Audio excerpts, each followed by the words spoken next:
Audible's romance collection has something to satisfy every side of you. When it comes to what kind of romance you're into, you don't have to choose just one. Fancy a dalliance with a duke, or maybe a steamy billionaire. You could find a book boyfriend in the city and another one tearing it up on the hockey field. And if nothing on this earth satisfies, you can always find love in another realm. Discover modern rom-coms from authors like Lily Chu and Ali Hazelwood, the latest romantasy series from Sarah J. Maas and Rebecca Yarros, plus Regency favorites like Bridgerton and Outlander. And of course, all the really steamy stuff. Your first great love story is free when you sign up for a free 30-day trial at audible.com/Wondery. That's audible.com/Wondery.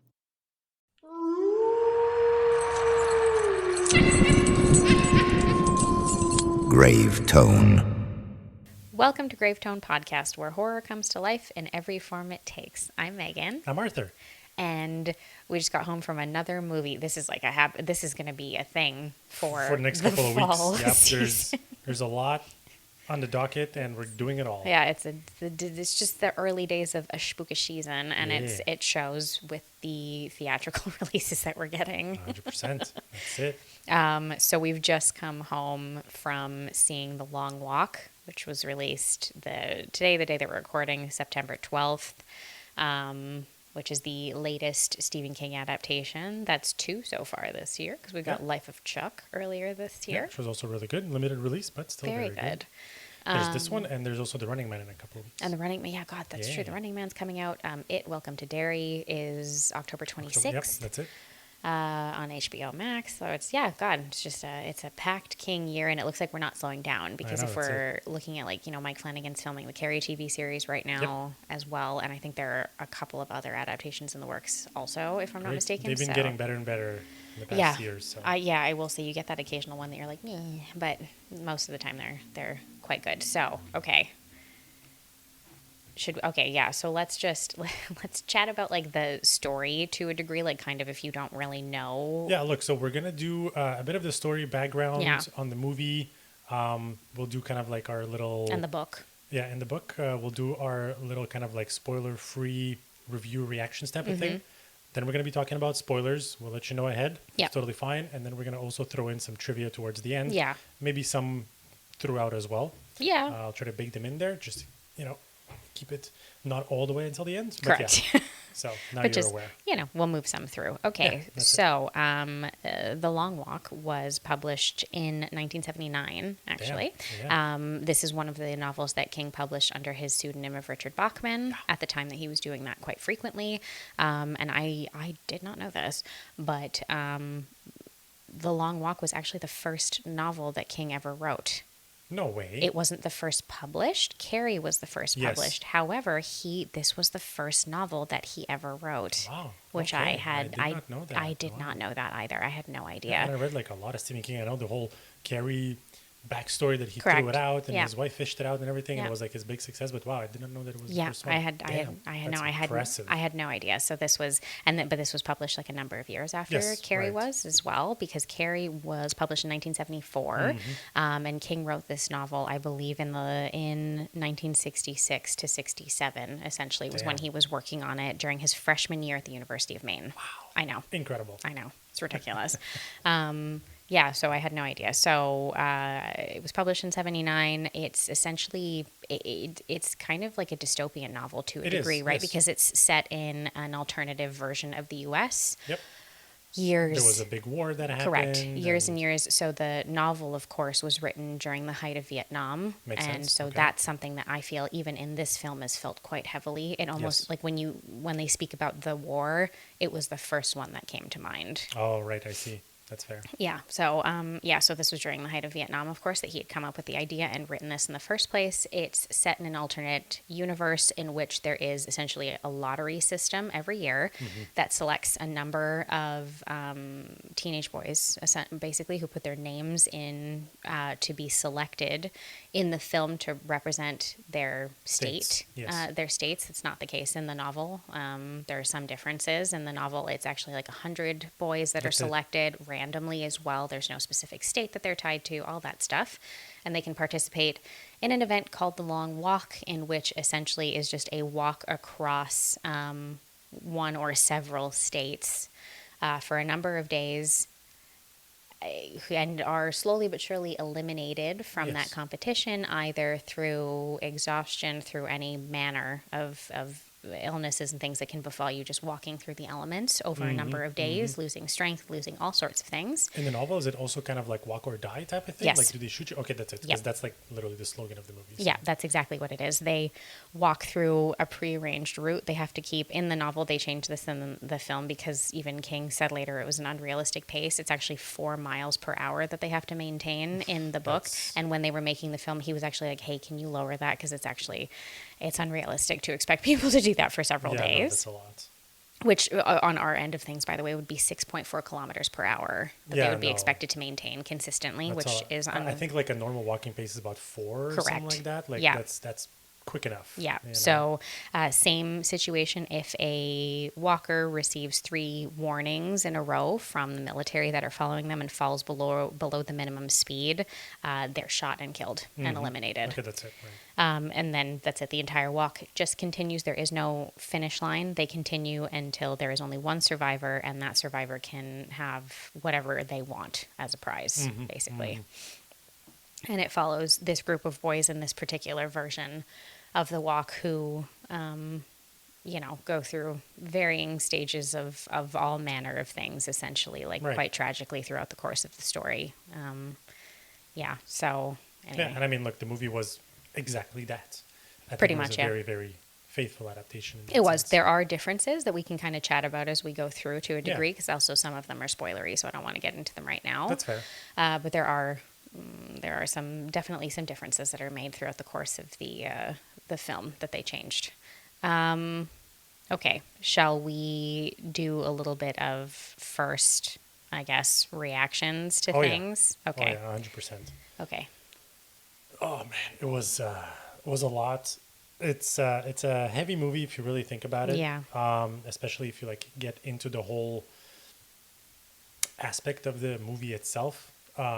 What it means, kind of like the attachments, I guess, that you form to the characters, because they are formed pretty quickly. Oh my God. Certain more than others, essentially, and that's kind of like what it's meant to be, because there's really 2 main characters, essentially. There's the... Ray Garrity. Yes. Who is kind of the lead that we follow. There's also the character that he develops a very close friendship with named Peter McVries. That's it, yeah. With them, and like I said, there's a couple of other ones, it was insane. It was jarring. I think they do show it in the spoiler, but like the horror aspect of it comes from the fact that they show the kills. It's not like a little, there's a blast and cut away. No, like it lingers on it for like a few seconds, basically in each one of them. That was insane. Well, that's what we can talk about a little bit to a degree, because that's part of the physical aspect of it. But there are many themes that lean into the horror aspect of life. And like also the horror themes is kind of like what they're experiencing and what they go through in the stages of, it's not just physical exhaustion. It is also mental and giving up and everything in your head, really, it's, it was insane. It was one of the few movies that I actually shed a tear while watching it. I cried 3 different times in the middle of this movie. Yeah, it took me a little bit to, we'll talk about it later on, but like there was a particular scene that really got me, and then from then I was like, oh damn, okay, here we go. I know, it was just one emotional impact after another. That's it. Yeah. What did you think about it? Oh, my heart hurt when we were leaving the theater. Like, really, it's, to be fair, because of the varying degrees of emotions that you can have when you're watching a horror film, it is something that can be emotional. And I do, at different times when we're watching a new film, I do at times have an emotional reaction to it, but I wouldn't say that it's something that happens to me very frequently necessarily when I'm watching a movie. This was one of those times that I had a feeling going in that it was going to be quite heavy on the emotional impact. And by the time we left, I was just like, oh God, I need to calm down. Yeah, I need to take a breath. Take a breath. It's a good thing that we, drove home for a little bit, and then we literally came home and had comfort food. We had pizza, just to feel better about ourselves. No, it's true. I needed to decompress from it a little bit, because man, this story really really leans on your emotions. Oh, 100%. And the impact that it has on you is like very striking. Yeah, and I think it was well structured in that sense, since we're talking about it, because this is not a spoiler thing. No. The heavy stuff that happens is usually followed by at least a nice, good, happy or funny moment. And then it goes back again. It's like a cycle. Some varying degree if not, of levity. it would have been like, you can't just experience something for an hour and a half or 2 hours that is just sadness and gloom and doom. Like, people would be depressed after this what movie. works, I guess something that works incredibly well with that, like exactly what you're saying, that aspect of it, is that, I mean, to a degree with regards to trauma, how true is that to life? That in some instances, when things are very negative or dark things are occurring in general, we need little moments of levity. And if you don't get them, that's when things really start to. Yes, if you don't have comfort and someone to lean on, and if you don't get to experience those moments of levity to kind of get out of that headspace, that's when things can take a very dark turn very quickly. Exactly, that's it. And I mean, like, it did happen to some characters, right, in the movie, and you don't necessarily see it, but literally when you think back about it, that's kind of what it is.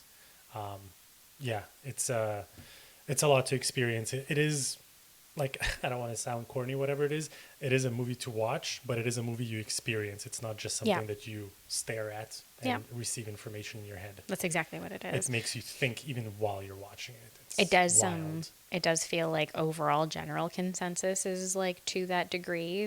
At the time that we're recording this, tomato meter on Rotten Tomatoes is at 90%, and the popcorn meter is at 86. There we go. So we're very much sitting in that higher end of the spectrum, I would say, for this one. So, I don't even. There's going to be like a lot to talk about in the spoiler section of things, but yeah, the what I will say before we head into that side of things, this film relies extremely heavily and very beautifully on, one, its writing, and two, its characters. The performances make this film, the entire cast from start to finish of this movie was like award worthy. Everybody is good. Everyone. There was not one moment that took me out of the film with 100%. Someone delivering a line weirdly. There was not one moment where I didn't feel that I was immersed with these characters experiencing what they were experiencing. And part of that comes from the horror aspect of this as well, which is the very realistic danger and trials that these kids are experiencing while they're on this walk.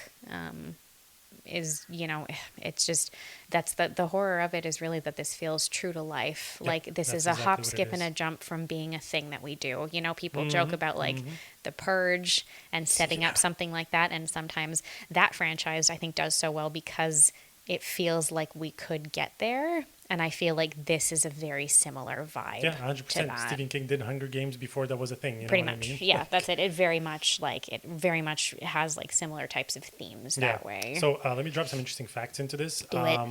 In terms of the production, because we're talking about, like kind of the themes and the cast and everything. So a couple of interesting things is that apparently they were initially considering making this in '88 by George A. Romero. Oh my God, really? Yeah, he was considered to direct the film, but it never came to fruition. So it was a consideration, didn't really kind of like do anything. And then all the way in 2007, Frank Darabont secured the rights for the film adaptation of the novel. Oh. And it's like, it was kind of like, we'll do it one day. And of course, never worked. Things fell through, it was allegedly supposed to be a low budget film, which, no. But you could, to be fair, like the scope of this is quite large, but you could easily make this a low budget production. The budget for this movie was $20 million. Yeah. Nothing. No, in today's numbers, That's but even saying. I'm just talking like, even like in the early or mid 2000s or whatever, you could do that with this story. It's almost, despite the fact that they are walking across one entire state, essentially, it is, I don't even know how to describe it. It is like isolated almost. Yeah. That's it. Yeah. Yeah. And then, so this continues, right? In 2018, it was supposed to be adapted by James Vanderbilt. Okay. Yeah. And I mean, that obviously never came around. And then it was another person who was set to direct it in 2019. And then finally in 2023, it was to be produced by Lionsgate and Francis Lawrence. Okay. Right? Directing it, screenplay by J.T. Molnar. And then in June of last year, 2024, Cooper Hoffman. Cooper Hoffman, and David Jonsson joined the cast. Yeah. So like it went through a lot of things and a lot of stages, and I feel like, I mean, look, I can't speak for that, but if the previous years, I can't say I don't know if there would have been people who would have pulled it off, but I think it would have been a very different story. You know what I mean? Because of the times and everything. Yeah. I don't think it would have had the same impact as this one did. As right now, a film like this being released right now. That's what I'm saying. There's something. There's something to it. There's something to the impact of the current climate in the world. That's essentially. Exactly. So yeah, I agree. I thought that was like super interesting. Yeah, I think it weirdly. I'm sure the filmmakers did not do it on purpose, but it's just worked out that it just speaks to the current landscape extremely well. Very much. And funny thing, speaking of landscape, so you're asking like, I wonder where this was filmed. Yeah. Where do you think it was filmed? I want to say in Canada somewhere. It was. It was in Winnipeg. I knew it. Winnipeg, man. I was like, yeah. Yeah. First of all, filming's cheaper here. I mean, there's people like to hop over the border to do these things. In the prairies doesn't surprise me because most of where they're walking through is very flat. Yeah, exactly. So that's not too so shocking. There we go. That's so funny. That's what it was. So, okay.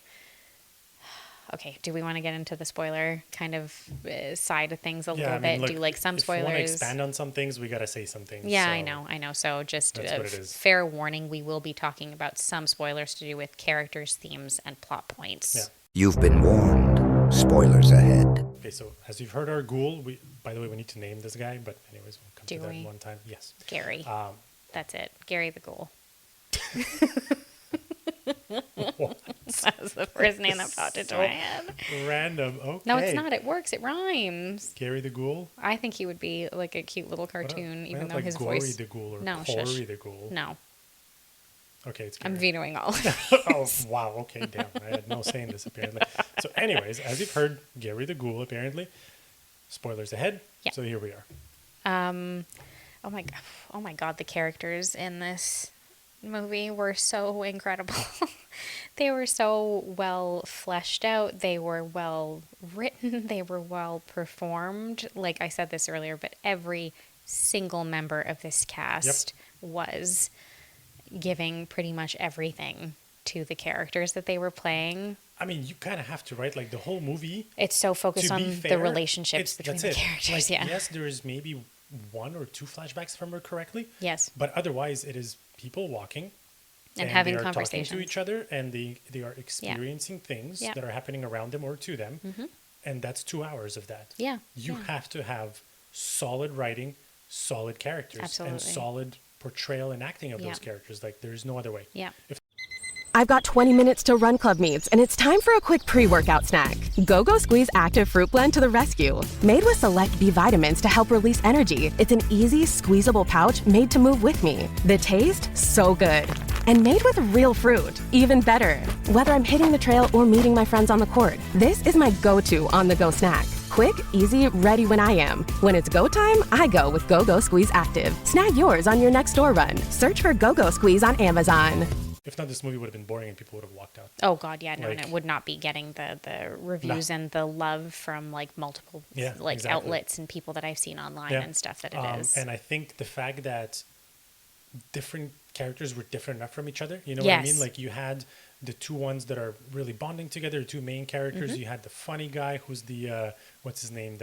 Hank Olsen. Yes, that's it. The little guy. Yeah, that's it. He was a funny guy. Yeah. You had kind of like a religious more character who brought a different from aspect down of south, things. Arthur. Yeah, that's it. And then you had like kind of like this silent guy who basically doesn't talk all the way until the end. Essentially, you had the bully. You know what I mean? Like there was a lot of different characters, and that added so much more color to the movie. Very much, as opposed to it being like, yeah, we're a group of friends and we're walking together, and that's it. You know what I mean? And I think we've seen in like the good adaptations that have happened over the past like decade or so of Stephen King's work, but he, particularly when he is writing young characters, he is very good at providing them with distinct character traits, Yes. you know, things that don't make them all seem like they're all one kid and you're like, oh my God, who is this one again? You know, like sometimes you watch a movie and you're like, they were all the same. I have no idea who these characters were. I felt nothing for them. That is not the case with the characters in this story. That's it. And like you could feel it. And one little trivia thing that I want to bake into this is that they had actually, so Garrett Waring said that during the filming, they had a weekly tradition. Every Friday, they would go and get blizzards at Dairy Queen. Okay. And kind of like the brotherhood that you see on the screen is actually real. And it's what happened with the cast. Like they bonded because like they that. got close together and everything, you know, and they were like kind of taking breaks between takes and stuff like that and listening to music and decompressing and doing that thing on a weekly basis, you know? So like that was real, essentially. Yes, yeah. So, And okay, it shows. let me run through most of the major players just to give you kind of an idea of like characters and who they are. So, Cooper Hoffman, son of David Seymour Hoffman, That's it so turns cool. out. I had no idea. Yeah, that's it. Plays Raymond Garrity, who's kind of like our lead in the sense that we do follow him pretty much from the beginning of the story. Exactly. David Jonsson, who we mentioned before, plays Peter McVries, who befriends Richard after they start Richard Ray after they start walking. He's so David Johnson's a British actor actually, and only like in the horror space anyway. If you've watched anything recently, you may have seen him in Alien Romulus, where he plays the android character. Yeah. By the way, incredible acting from there as well. Oh, and this was like fucking phenomenal. I'll give him an award. Yo, seriously. He was so good. He was so good. And his character, I feel like he never got tired. And I was like, is he the android from Romulus? Like, what's You're like, happening is this over guy here? okay? Oh, He's like, he was. anyways. And they even he even has like almost like an explanation for it, you know, to do with like his difficulties growing up, and then he's basically like, I've been walking my entire fucking life. Like this is exactly, and that like he's been given a second chance. And I because have of nothing what happened to behind his me. character, and he tries to see the positive light and everything. And I have that's nothing why, behind me. Everything's ahead of me. So like, why wouldn't I just lean into this? Oh God, it's just it's incredible. Anyway, the two of them, their chemistry really almost carries the entire film. 100%. Like every luckily every other member of the cast is wonderful, but you almost wouldn't even need them to be, because the two of them, right, like their conversations, everything, and like you said, like a lot of this largely all the scenes in between any kind of action is dialogue, and you don't get tired of it. No. I just want to like watch them form this like brotherhood that they have and form this relationship between the two of them. And I think that's what makes it, is that you see so that relationship deepening and forming over time, because they didn't know each other before, right? And no, that's it. Okay, followed by Garrett Waring, who plays Billy Stebbins, who is everybody's technical favorite to win, because he's tall and built and seems quite athletic, and like he'll be able to carry himself. Yes. Okay. Yeah. And like he'll be able to carry himself very well throughout the course of the film. But like, you know, as Arthur just mentioned, part of the way through, unfortunately, comes down with quite a bad flu that, under the circumstances that they are in, of course, becomes worse and worse. Very bad, of course. Yes. You get no rest. They don't stop at night. No. They don't stop to poop. You have to walk and shit at the same time, exactly. basically. Or like pop a squat for 5 seconds and get back up. Yeah, if not, you get a warning. Oh my God. Yeah. Anyway. Oh, and the additional little caveat to that is, if you slow below the pace of 3 miles per hour, you get a warning. And in order to work every warning off of your docket, basically, you have to walk for an hour without falling under pace. Yeah. If you do it again, you get a second warning. Then when you reach your third warning, it's game over. Yeah. And they shoot you. Let's see who else. Oh my God, I'm going to mispronounce this. I'm so sorry. Toot Nuyat, who plays Arthur Baker. Okay. You mentioned the younger, slightly younger seeming anyway, like slightly more religious character from Baton Rouge, Louisiana. Charlie Plummer, who plays Gary Berkovich, who is... He's the bully. Kind of, yeah. He's your shithead. Like, he's there to stir the pot. He, acts as though, of course, that all breaks down eventually, but as bullies do, he acts as though he has no care for anyone else.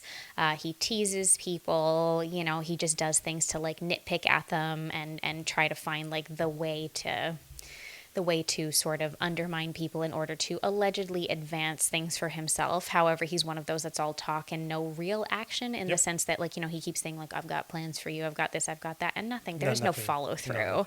Because what would you be able to do? Absolutely nothing. Ben Wang plays Hank Olsen, who is mostly a comic relief, essentially, within the friend group. You know, he's like loudmouthed and outspoken and, you know, makes like stupid jokes and also does try to like tease people and do certain things, but there's something less cruel about his character. And so you do find yourself kind of liking him a little bit more that way. He said if he wins, he wants to have 10 naked ladies. Oh my God, his wish. that 10 naked ladies conversation that they break apart for him really, really quickly was actually quite funny. That's great. Let's see. Mark Hamill, by the way, is in this film. He plays the Major. Yeah. Who is the military man who's at the head of this entire like program and process and follows them around and just barks semi-fucking Uncle Sam, we want you propaganda bullshit about how this is the right thing to be doing for the country and you guys are making America great again. A couple of very interesting things about Mark Hamill. I am so happy that he continued and decided to do this. So apparently at around 2019, he decided to just step away from acting on camera. Really? Yeah, he was like, that's I didn't know that. Yeah, he was like, that's it, I'm done. Was it after he finished Star Wars stuff and he was like, okay, I need a break? Maybe. Yeah, he said basically he was just going to do like voice work and just kind of do that. Well, he's been doing voice work for ages. I know, that's it. So I guess that's going to continue.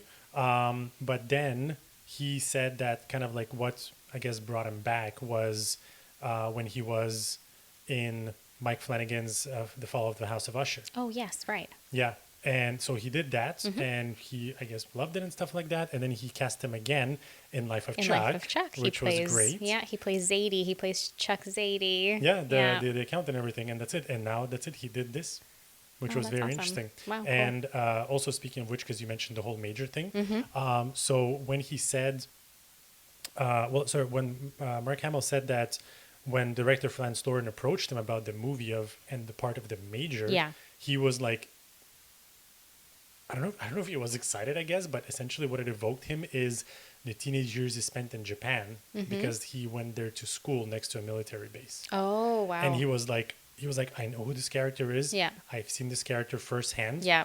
And he was like, I would walk across the parking lots and see these type of people just kind of like putting the military guys through this insane boot camp in the blazing hot sun and everything and the brutality of it. And he barking was like, shit at them, basically. I know exactly what this character is. Yeah, okay. I mean, my God, I've forgotten that he does this with a lot of characters, but his, like, growl voice in this movie, I was like, Jesus Christ, it sounds like he has to, like, cough almost all the time. Yep. Yeah, it's crazy.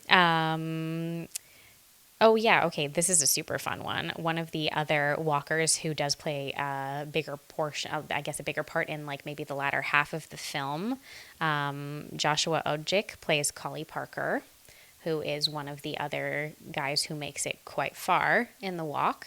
He is a First Nations actor from Quebec. Thank you very much. Nice. Yeah. He's from up in the up near Gatineau, so towards the Ottawa area, basically. So yeah, cool. So I thought that was super cool. Yeah, he wasn't around too much at the start of the film, but his character kind of like develops recurring and becomes like sort of more and more. He's definitely a character that becomes angrier with the process of this as time goes on. When he died, I got really upset because when he got shot before they killed him, he started singing in like his native language, and I was like, oh God, okay. Yeah, that was a hard one. Yeah. Oh, and last but not least, it's true, I should mention Judy Greer plays Ginny Garrity. She's Ray's mom. She makes like a number of appearances throughout the film. She's there at the beginning. He sees her because they're walking through his state. Ray's character, they're walking through his state, which in the novel is Maine. It's probably supposed to be the same thing in this, but obviously it's Maine because it's a Stephen King story. And sees her, and then you see her in a couple of flashbacks as well. Judy Greer is one of those actresses that I kind of forget about sometimes in between projects, but every time she's in something, I remember that I really like her. Right. She's so good. She barely has to be on screen like in this movie, and she upset me like 3 times. I was like, oh my God, like right at the beginning when she like says goodbye to him. Yeah.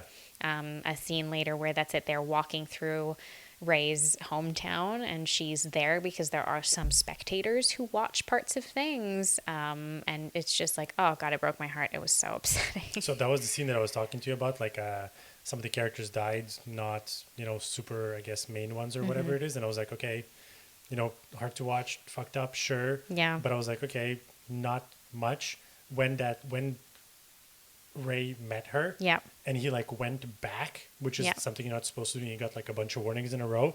That's the scene that I was like, okay, that's it, that did it for me. Yeah. I had to shed a tear there because wow, that was crazy. It was very powerful. Yeah. As far as the scene goes. Yeah. So, anyway, so those are like sort of like the main people. There are like side characters as well. There's a couple of other people. A character named Richard Harkness who's saying he's going to like write a story. I thought he was like our King stand-in for a little bit there because he's saying he's going to write a novel because he's writing everyone's names and numbers down. That poor kid, he breaks his ankle at one point and it's just over And for he keeps him. walking on it too, For hours. Oh, God, that was gross. That's bad. And really kind of difficult to watch, and like a few other ones that we do kind of see very briefly for like little bits. Yeah, so exactly, yeah, it's it's insane. What scene kind of like did it for you in this one? oh God, And I know there's many, but no, I think there are multiple ones. There a lot of the dialogue between Yes. Ray and Peter, I think, have a really big impact in terms of what they're talking about when they do walk through Freeport, which is Ray's hometown, after he almost stops walking to see his mom and apologize to her. And if you go past like a certain like sideline, you will be shot immediately. That's it. And Peter, who's done this multiple times, is the one who kind of pulls him back to make sure that he keeps walking and stuff. And then, he tells the story of how he grew up, how his parents died. He was raised by an uncle with alcohol abuse issues who died. And then he was like an orphan for a period of time. Like all of that entire kind of like monologue, that whole scene was very effective. There were multiple ones. The scene, like I mentioned, the scene where Collie Parker dies, I just found was like really upsetting. You do have like a momentary satisfaction because he does manage to shoot one of the military people. Yes. Like he does kill someone before he dies. But that one was really sad. Even Gary Barkovich there, the shitty character, that was very rough. That was rough. It was very disturbing to Yeah. watch. He has like essentially a breakdown in the middle of walking because earlier his teasing caused a fight with one of the other kids who then in turn fell, injured himself, and was killed. Yeah, And, exactly. And you that know, like weighs heavy on him. yes. And so like, to be fair, reasonably, the other boys are like, you're like a fucking murderer. Like you caused that death to happen. And that really gets to him. Yeah. You can tell there's a slow, steady like breakdown for him over time. Yeah, that's it. And He's then- one of those characters that I think we are to assume that he had some kind of mental health issues of mental some health issues kind. or something like that. Yeah. And it shows because seriously, that actor played that character extremely Very, well. very well. It was really well done. Yeah. I thought when he said that, I have plans for you and Mm-hmm. everything, whatever it is, that when he was talking to Ray and he kind of like had his arm around him, and I saw he was holding that spoon. Yeah. And I was like, I thought he oh was my going to God. do something to Ray. I was I so worried. thought he was going to start killing people Me because I thought too. that would be the plan, right? Like, I don't know if in the rules it's allowed. I mean, I didn't catch that. If you can sabotage others. I don't think you can. But I thought that's what's going to happen. And I Yeah. was like, oh, shit. I was And then- surprised that they were even allowed to help each other. Yeah, So, well, I mean, look. I know. Yeah. Yeah, that character was also really good. So Very good. hateful, but damn. Yeah, but like, So well played. again, I found a villain only works if there are multiple layers to the 100%, character. Yes, exactly. That's He was the only- basically, I guess, the villain. I think. Kind of, yeah, that's it. I mean, like, I not know, counting the major. I know whole the major situation sort and of is, everything, but the major is more of like an archetype, and he's more your Yes. like your overarching evil, but he's your overarching evil as the system and the government aspect of That's things, it. right? Yeah. And how like the whole system itself is evil, and the real evil comes from all the way at the top. Yep. Essentially, Yeah, he's exactly. like That's it. the personification of that, is that character. Yeah, I don't know that I can't even, I don't even want to like give like I know people shouldn't be listening if they don't want spoilers, but I almost don't even want to give like too much away about it, because it's That's just fair. like, it's just a very emotionally impactful film. Yeah, like you got to experience it. Yeah. Yeah, it's really that. And, It's, you know, and to your point earlier too, there is also a level of like graphic violence, because there is so much. there's I was a lot. surprised how much there was Yes. and how much they showed. And, you know, there's a 'Cause lot that of, was very impactful. a lot of gun death on screen. So also that is a bit of a trigger warning, just if that's something that's like a trigger for you, perhaps like be careful in approaching it a little bit, because Yeah. I could see how like something like this would set people off to a degree, but it's just very, the whole thing is very impactful and very effective, because again of the fact that you almost feel as though you're in there with them Yeah. as time goes on. Yeah, that's it. And That's as you it. see like that ticker, that counter of like the mile that they're at kind of go up slowly and steadily over the course of the film, you're just kind of like, I can't even understand like how we're here. How are Oh, we it's this insane. far? How are Like, we this many miles It's into this? so many miles. It was almost 400 miles. Yeah. That the characters actually walked in the movie. And if I remember correctly, there was a little interview that I saw with Dead Meat, because they had the previews for it and stuff like that. They were saying that they basically walked something like almost 300 miles as a group. So when they were filming this, because Yeah. everyone's walking and moving, literally everyone walked. The cast walked, the crew walked. A lot of the crew did, yeah. Like the camera, maybe not the camera, it was part of the car, but you know, whatever. Like everyone was actually walking. It God. was so much. Cooper Hoffman, he was saying that him and the co-stars basically walked about 15 miles a day. Wow. On concrete with no Right. shade. Yeah. Because there's no shade Oh, there. and You you- can't shade them. You see the artificially. elements. No, because they're also meant to be experiencing, like these characters are experiencing harsh elements. It's That's it. hot. It's raining. That's what I'm saying. Like you they know. were going through it on concrete, no shade. They had their, like when the movie started, I was like, okay, well, they're gonna be walking a lot. What are their shoes? And I noticed the shoes. I'm like, they had the worst walking shoes ever. Yeah. So anyways, they had to do that, and like it was hot because they were filming during the summer in Of Winnipeg. course. So he said like it was like 100 degrees heat. Yeah, the prairies Fahrenheit. get very hot and very cold during That's the it, winter. That's the thing. exactly. It's just it's So, the nature like, of the climate. Imagine yeah. you're walking 15 miles and you have to act at the same time, Yeah. and it's hot, and you can't just, you know, of course they get rest and stuff, but it's still a grueling of an Oh, I environment. can only you know? imagine. Yeah, so like it was a lot. Wow. Yeah. God, I can't even imagine. Jesus. I don't know, like final things, I guess. Okay, yes. So just a few differences from between the source material of the novel and the movie. Mostly, I like from what I can tell, it's all small changes that were maybe streamlined things a little bit with regards to, you know, keeping things I guess like a little more streamlined because it's a movie. So there is, But also and the scale of it, like you can't have a bit, 100 people like you mentioned. You know, no, like so they cut it down to 50, one Makes per sense. state to Yeah. kind of change that. Like I mentioned earlier, they lowered the mile per hour that they're supposed to keep up with to make things a little more realistic. Yeah, because sometimes they're going up a hill, Yeah. and you're like, How are you that's gonna do not the that? same going uphill at No. 3 miles per hour Not at versus all. a flat. Imagine doing that at 4. Or And 5. after hours and hours and days of walking yeah, as well. even through night. Yeah. Like they were walking and sleeping. At Yeah, the same you're time. not It's allowed to. wild. Yeah, you're not allowed to stop. You cannot stop. Yeah, There is can't no. stop. There's no break.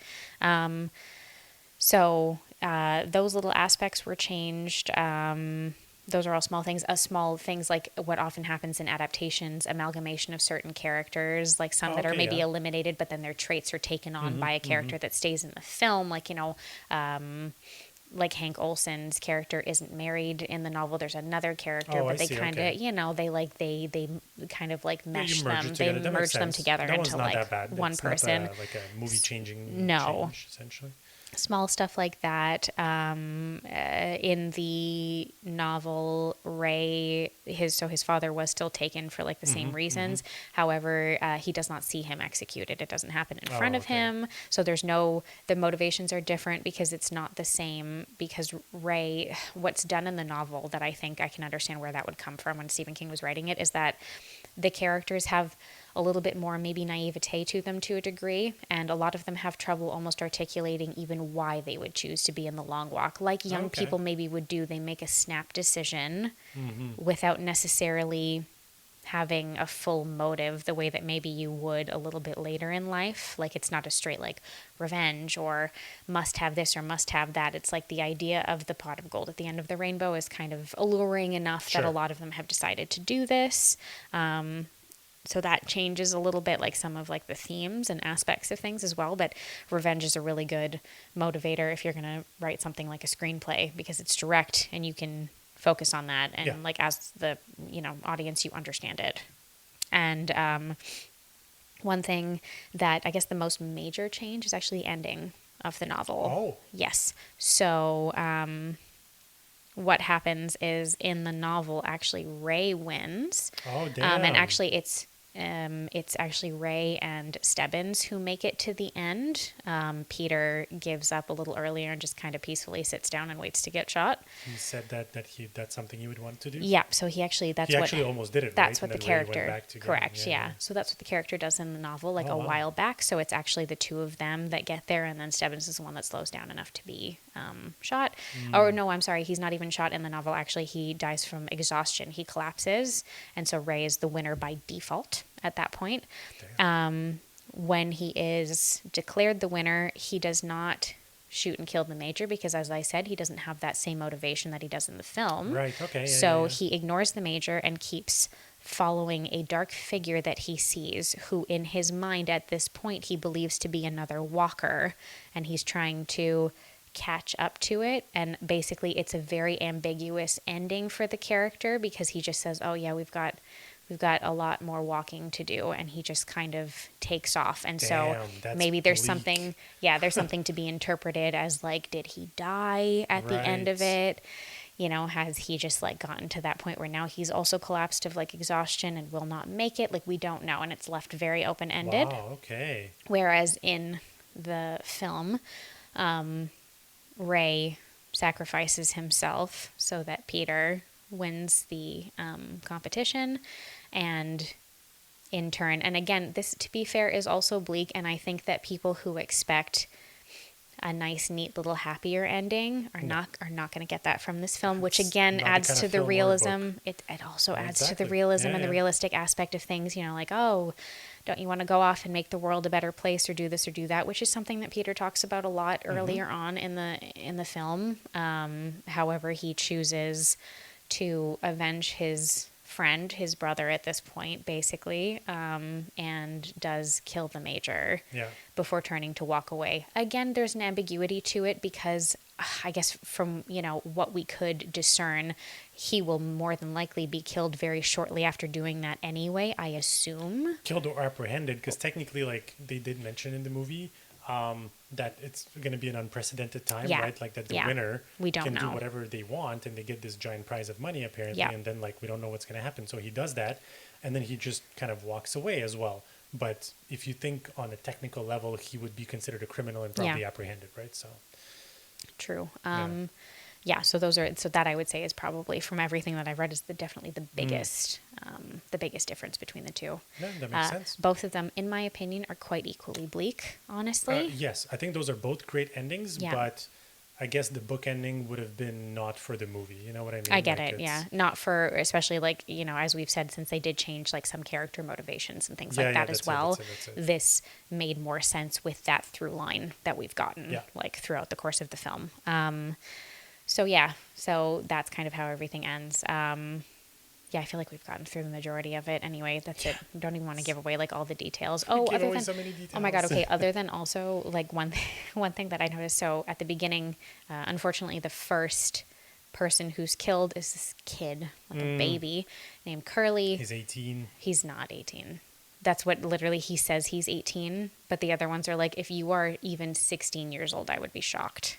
Oh, damn. Okay. Yeah, no, he lied. He lied to get into He lied on his application, essentially, and happened to be the person selected for this, which is so much sadder. Yeah, that's unfortunately, he gets a really bad Charlie horse, like a really bad cramp, and can't make it any further. Even though like they do try to help him a bit, he can't make it any further. He's the first one killed. And we were watching the beginning of the film when all the characters are introducing themselves and stuff. I'm like, God, that kid looks really familiar, doesn't he? I went and checked. He's an English actor. What is his name? Roman Griffin Davis. He's an English actor, name. best known as the lead character in Jojo Rabbit. Oh shit, okay. Yeah. Wow. Yeah. All right. Yeah. Oh, that's awesome. Wow. Yeah. So that's his like main claim to fame. But anyway, yeah, that's it. So that's why, because it was bugging me. I was like, God, this kid looks really familiar to me. Yeah. Wow. That's why. That's so cool. I know. All good right, for him. Good to know. Anyway, I don't know what to say. Go watch this fucking movie, please. You gotta watch it, man. If you don't watch it in the movies, rent it when it's on VOD, whatever it is, just you have to see it. Do something, I guess, but like go watch this movie. Seriously, like I think I'll probably sink in more for me tomorrow because we just saw it like a few hours ago. There's so much metaphor in terms of what the life means, the life being kind of like a walk your through life purpose, and everything. People's motivations for how they change doing over things. time. Oh my God. There's a lot to unpack in my head. I'm not saying I'm going to verbalize it, but I think it's going to sink in a lot more in the next few 24 hours. I agree. I feel like we're going to be talking about this movie for a while. And unless I'm really looking forward to some other releases we're getting before the end of the year. But if this doesn't end up on my list of top anything at the end of this year, I would be shocked. Oh, it's definitely top 5. This is right going. now. This is 100 easily slots into my top 5 films of the year. So that's definitely something we'll be talking about later towards the end of the year. But just in general, I would be shocked if this didn't make it onto my list. 100%. Yeah. Okay. Anyway, we've been at this for a bit, but that's kind of it for us this week. I think you're gonna get a treat in the next couple of weeks, maybe with a little bit more of a follow-up with regards to like the Stephen King of it all to an extent. We might be taking another little dive into a few things. And we've also got another really big release coming out in the next week that I think we're hoping to hit up as well. So fingers crossed that we're kind of able to make all of that work too. Yeah. I'm looking forward to some of the different and sort of original stories that we're getting in these last few years. Yes. I like it when we kind of make more of that work, and we've seen like a good few things this year. Sinners, Bring Her Back, like some of these like original concepts and original films that are really effective and really good weapons. Like we've had some really interesting releases this year. So and they keep coming. I'm looking forward to like the continuity of that and kind of how that works out. But anyway, in the meantime, you can check out all of our socials, of course. So we're on, Instagram, TikTok, Threads, and Blue Sky. You can find us at Gravetone Pod. But until next time, guys, stay scared and stay tuned. Ciao, guys.